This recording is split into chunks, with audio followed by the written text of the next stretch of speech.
फिर को महबूब ही सजाते हैं, आते हैं यहाँ वो लोग जिसे सरकार बुलाते हैं। कौन नबी प्रेमे पड़े रात 3टे पार करते बसेছি, पत्थर भी मारी जाती है, गाली भी दी जाती है, फिर भी मेरे आका ने उनको सीने से लगाते हैं, फिर भी मेरी आका ने उनको सीने से लगाते हैं। आते हैं यहाँ वो लोग जिसे सरकार बुलाते हैं। अल्लाहुम्मा सल्ली अला मौलाना मुहम्मद व अला आलिहि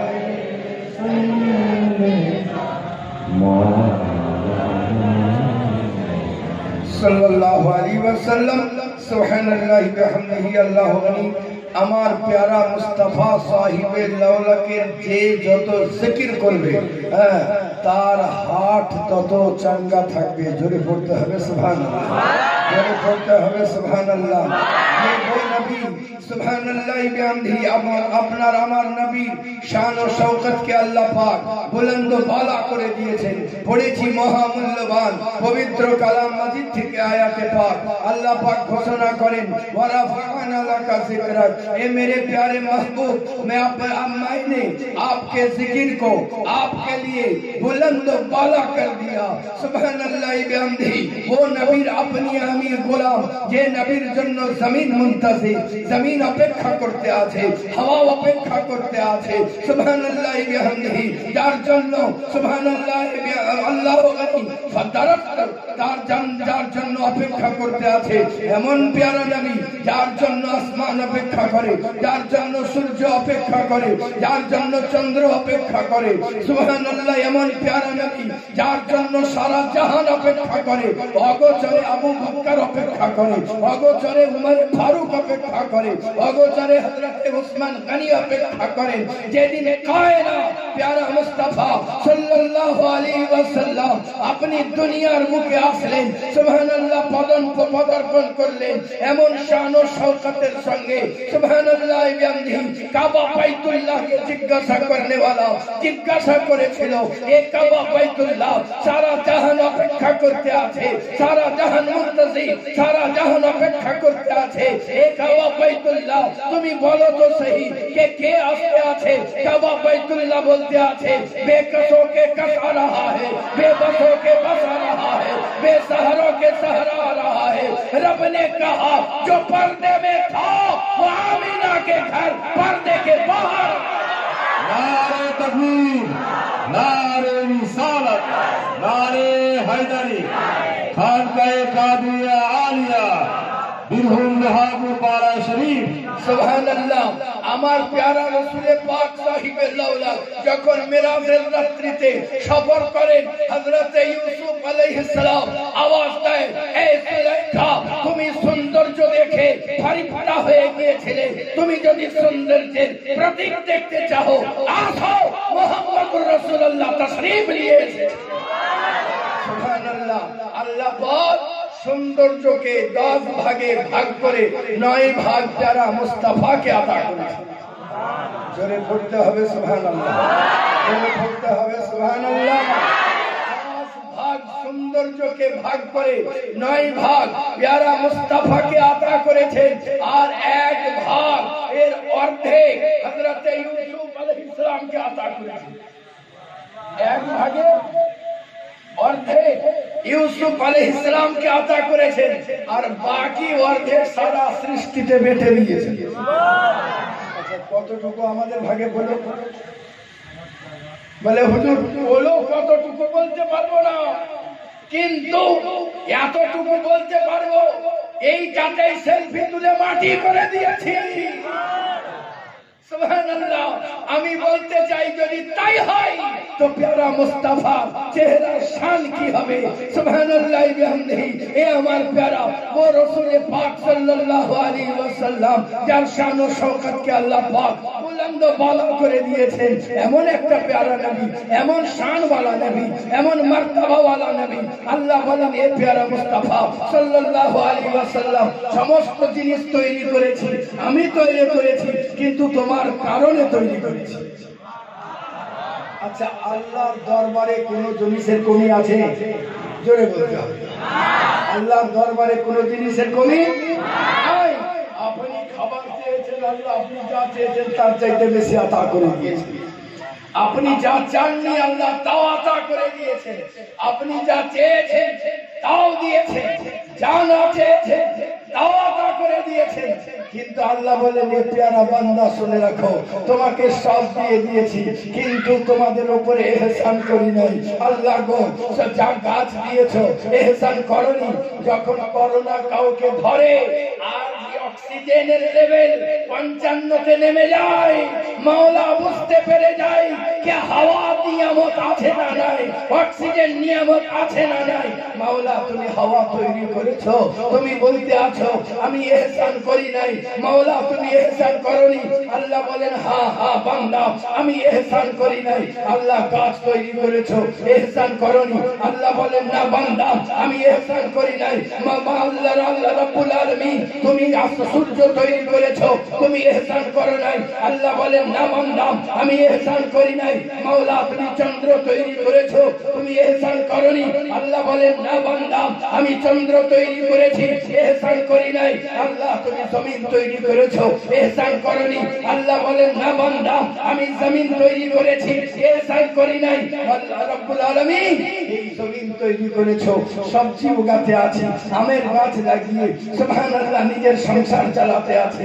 মাওলা তোদের এই জমিনকে ফেরে তলা থেকে পানি বার করে নিজেদের জীবন ধারণ করতে আছি, তবুও বলতে আছো তুমি ইহসান করনি। আল্লাহ বলেন না বান্দা, আমি ইহসান করি নাই। রব্বুল আলামিন সূর্যের তাপে ক্যালোরি তৈরি হয়, শরীর সতেজ হয়। রব্বুল আলামিন তুমি ইহসান করনি। আল্লাহ বলেন না বান্দা, আমি ইহসান করি নাই। রব্বুল আলামিন চন্দ্রের আলো ছটায়, বিষধর পোকার বিষ নষ্ট হয়ে যায়। মাওলা তুমি ইহসান করনি। আল্লাহ বলেন না বান্দা, আমি इहसान करी नहीं। अल्लाह बोले मेरे प्यारे बंदे, मैं सूरज देख के एहसान क्यों करूं? ये तो मेरे रसूल के वद्दुहा वाला चेहरा का सदका है। मेरे प्यारे बंदे, मैं जमीन देख के एहसान क्यों करूं? ये तो मेरे रसूल के खाके पाक नालईन का सदका है।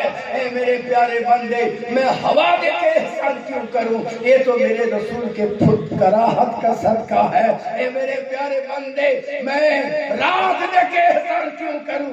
ये तो मेरे रसूल पाक के जुल्फुल लैल का सदका है।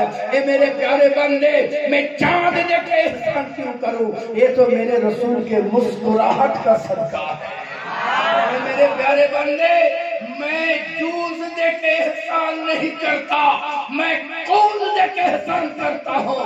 नामी আমার प्यारा महबूब के पाठिए दिएছি তোমাদের উপরে एहसान। अच्छा বলুন তো, আপনাদেরকে কাউকে যদি ক্ষীর দেওয়া হয়, মনে করুন আমাকে ক্ষীর দিতে এসেছে, মৌলানা সাহেব বললেন আগে দেখি ক্ষীরটা কেমন। হ্যাঁ, বাইরে থেকে ক্ষীর সাহেবকে দিয়েছি, যা তা খাওয়াবে না তো, তো ঠিক ক্ষীরটি একবারে লবণে ভর্তি, ওইটা কি আমাকে দিবে? কি করবে? যে হটাও, क्या लाएगा? किसने दिया? কিন্তু কুরবান জানা নবী পাক সাহেব লাউলাকে বুড়ি নিয়ে এসে নবীর সামনে ক্ষীর পেশ করে দিয়েছেন। নবী একটু আঙুল দিয়ে জিহ্বাতে যেমনই দিয়েছেন, খেতে শুরু করেছেন তো খেতে শুরুই করে দিয়েছেন। নবীর আদায় ছিল সবাইকে দিয়ে তানাভুল করতেন। জোরে পড়ে সুবহানাল্লাহ। সবাইকে দিয়ে খেতেন, কিন্তু এখন সাহাবীরা তাকিয়ে আছে নবী খেয়ে যান, সাহাবীরা তাকিয়ে আছে নবী খেয়ে যান। যখন বুড়ি তো ওয়াজ করতে আছে, মুসাররা ফুর্তিতে আনন্দ করতে আছে, আর মনে মনে ভাবছে আজ নবী কাউকে ভাগবেন না, আমার পুরো জিনিসটা সার্থক হয়ে গেছে। নবী নিজেই ভক্ষণ করতে আছে, তানাউল করতে আছে। আপনি সুবহানাল্লাহ সুবহানাল্লাহ খিরটা আপনি সুবহানাল্লাহ ইবাদি খেতে আছেন, এইটা যেমনই মনে করতে আছে। বুড়ির সম্পূর্ণ বাটির ক্ষীর নবী খেয়ে বাটিটা বাড়িয়ে দিয়েছেন, বুড়ি বাটিটাকে দিয়ে আনন্দে আত্মহারা কিংকন সুবহানাল্লাহ বিহামদিহি বুড়ি ওইটাকে দিয়ে আস্তে আস্তে ওখান থেকে আধোবান বেরিয়ে চলে যেমনই চোখের আড়াল হয়েছে। সাহাবীরা বললেন ইয়া রাসূলুল্লাহ, এমনটা তো হয় না যে আপনি কাউকে না দিয়ে খান, আজ কি ব্যাপার? আল্লাহর নবী বলেন বুড়ির বয়স হয়েছে, চোখে কম দেখে, চিনির বদলে লবণ দিয়ে দিয়েছে। তোমাদেরকে দিতাম তোমরা মুখ বেচকাতে, তোমাদেরকে দিতাম তোমরা ঠোঁট বেচকাতে, তোমাদেরকে দিতাম তোমরা বাটি সরিয়ে দিতে।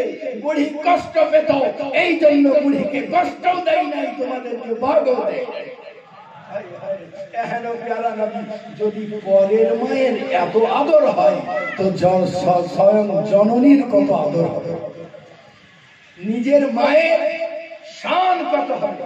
আচ্ছা, আপনাদেরকে যদি চাকরি দেওয়া হয় কাউকে, যে আপনাদেরকে এমন একটা চাকরি দেওয়া হবে যার বেতন হবে না, কে কে চাকরি করবেন? হাত বলছে হুজুর খেতে আছে,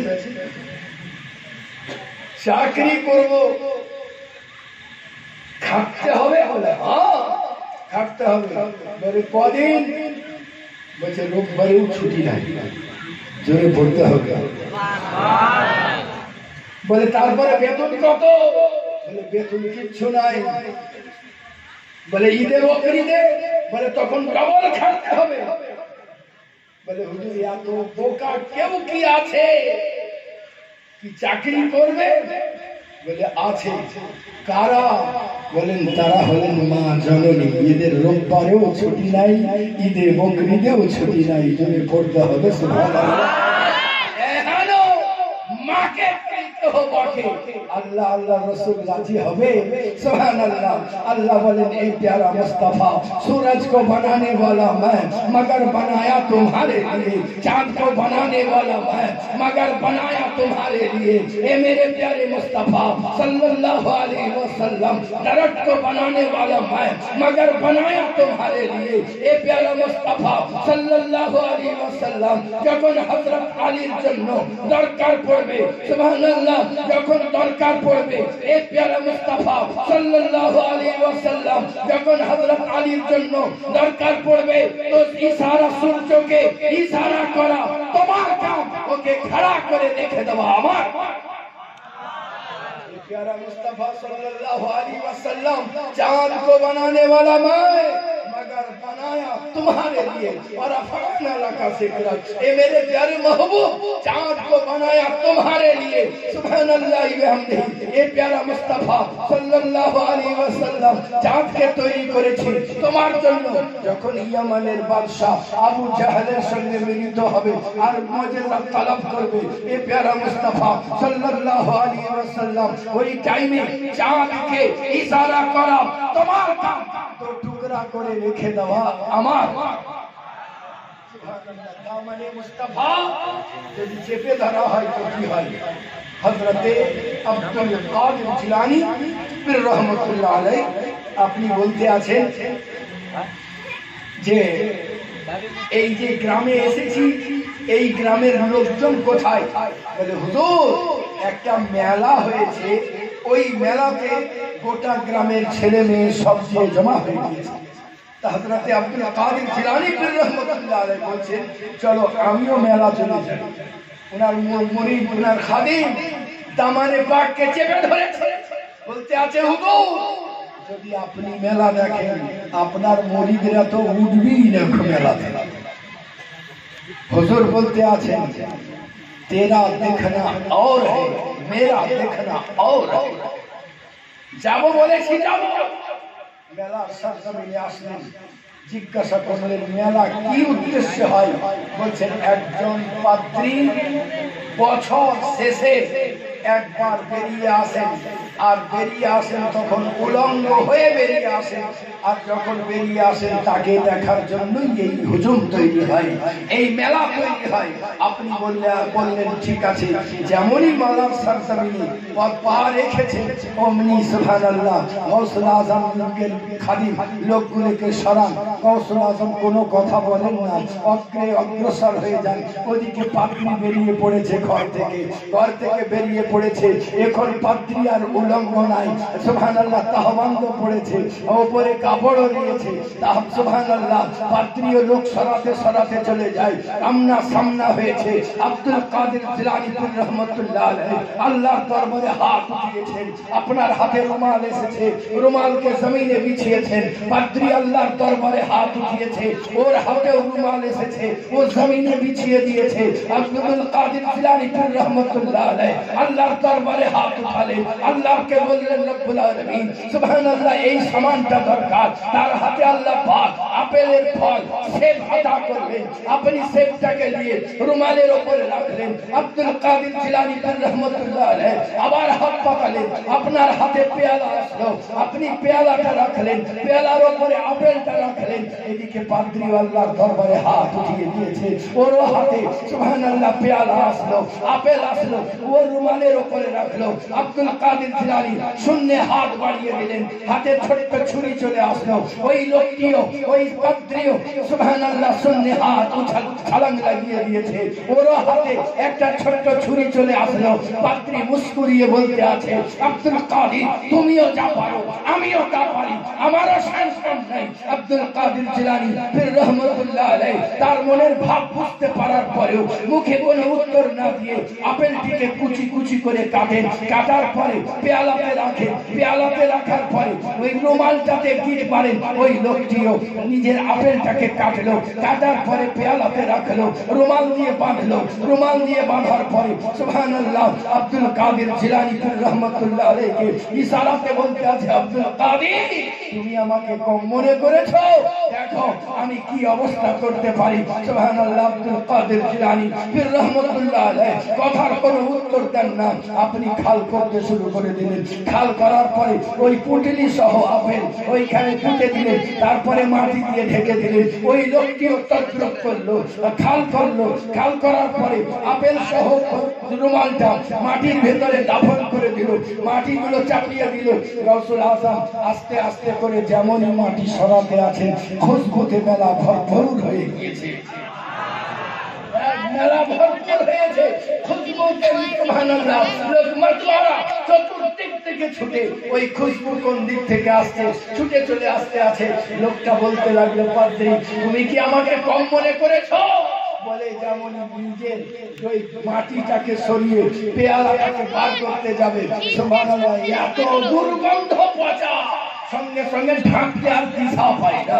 সুবহানাল্লাহ আব্দুল কাদের জিলানীকে বলতে আছে আব্দুল কাদের বুঝতে পারলাম না তুমি আল্লাহর কাছে যা চাইলে আমিও তাই চাইলাম, আল্লাহ তোমাকে যা দিলেন আমাকেও তা দিলেন, কিন্তু একই ব্যাপার। সুবহানাল্লাহ তোমার আপেল ঢাকলে মাটিতে তো তোমার খুশবুদার হয়ে গেল, আমি ঢাকলাম তো পচা দুর্গন্ধ হতে লাগলো। আব্দুল কাদের জিলানী বলতে আছে সুবহানাল্লাহ মেহনতে কোনো ত্রুটি নাই, মেহনতে কোনো ত্রুটি নাই, কিন্তু আসল ত্রুটি হলো আমি দামানে মুস্তাফা ধরেছি, পড়েছি লা ইলাহা ইল্লাল্লাহ মুহাম্মাদুর রাসূলুল্লাহ। আল্লাহ তোমাকে মেহনতের ফল দিয়েছেন, আল্লাহ আমাকেও মেহনতের ফল দিয়েছেন, কিন্তু কলমা পড়ার কারণে মরণের পরে আমার অমনি অবস্থা হবে, তোমার এমনি অবস্থা। नारे तकबीर, नारे तकबीर, नारे रिसालत, औलिया का दामन, औलिया का दामन, नारे तकबीर, नारे रिसालत। আমার প্যারা পড়েছিলাম মহা মূল্যবান পবিত্র কালাম মাজিদ থেকে আয়াতে পাক তেলাওয়াত করেছিলাম, তেলাওয়াত করার সৌভাগ্য হাসিল করেছিলাম। সুবহানাল্লাহ আল্লাহ বলেন ওয়া রাফা'না লাকা যিকরাক, এ मेरे प्यारे महबूब हमने आपके जिक्र को आपके लिए बुलंद कर दिया। জোরে পড়তে হবে সুবহানাল্লাহ। আমি কিছুক্ষণ আগে আপনাদের সরজমিনেই বলতেছিলাম বাহাদুরের সরজমিনে কে বেশিরভাগ মালদার লোক মৌচাক লাগান, অনেকে মৌচাকের ব্যবস্থা করে না, আর যদি নাও করে জি তো তাদেরকে কখনো বাগানেও গামছা বিছিয়ে শুতে হয়, চাদর, কখনো বই কিংবা কোনো চটান জায়গাতেও চাদর বিছিয়ে শুতে হয়। নবী আমার বলতে আছেন, যদি কেহ নিজের বিছানা ঝাড়ে আর 21 বার বিসমিল্লাহির রহমানির রহিম পড়ে আর চাদর ছেড়ে বিছিয়ে দেয়, তাকে কোনো বিষধর পোকাতে আযিয়াত দিবে না। জোরে পড়তে হবে। আপনি যদি ঘরের ভেতরে থাকেন আর দুশ্মনে যদি দুশ্মনী করে 100টা সাপা ভরে দেয়, তারা নিজের কাজ কামড়াবে কিন্তু আপনাকে কামড়াবে না। সুবহানাল্লাহ, এই আমার নবীর জবান। জোরে পড়তে হবে সুবহানাল্লাহ।